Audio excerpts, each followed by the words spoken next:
It's 8:15. You've joined me, Martin Handley, for Sunday Breakfast here on Radio 3. It's time in this British Music Month here on Radio 3 to head to Buckingham to talk to Paul Harris. Good morning, Paul. Good morning. Good morning. Well, we've had several suggestions that we should put a pin for our breakfast musical map into Northampton as Malcolm Arnold's birthplace. Now, you run an Arnold festival there every November, so you're the right person to do it. Thank you, indeed. Actually, it's in October. Is it? Well, there you go. The reason is because we celebrate it as close as we can to Malcolm Arnold's birthday, which was October the 21st, 1921, and our festival is usually around about that particular weekend. Okay, that's good to know. Now, what do you see in Arnold's music? Because it's very much a Marmite thing. It divides people. They're either very pro or very anti. It does rather. I mean, there's so many reasons for that, and some of them are historic in the sense that he was, in a sense, a composer writing out of his time. Because when all the major composers of that period were writing the most severe sort of avant-garde music, Malcolm was still writing tunes. And he got picked by the critics very strongly for doing this. But he kept writing tunes because he wanted to appeal to people. He was the people's composer. He loved writing music, and he wanted people to love the music.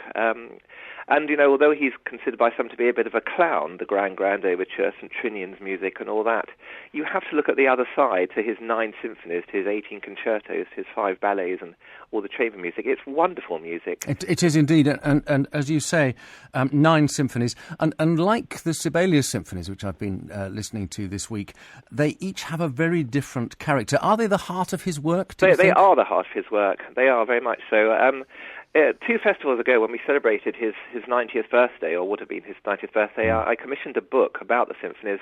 I asked 10 composers to write about the symphonies, and one contribution, which lasts over 100 pages, by Dr. Timothy Bowers, who is one of the country's leading scholars on European music, ended up by saying that the symphonic cycle, Malcolm's symphonic cycle, is one of the greatest of the 20th century, greatest European symphonic cycles.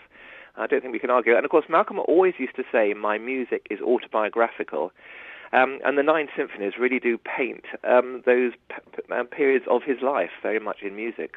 And the second, which we're going to hear the finale of in a minute, is a good way in, I think. I think it's a very good way in. It's probably the most approachable of his symphonies.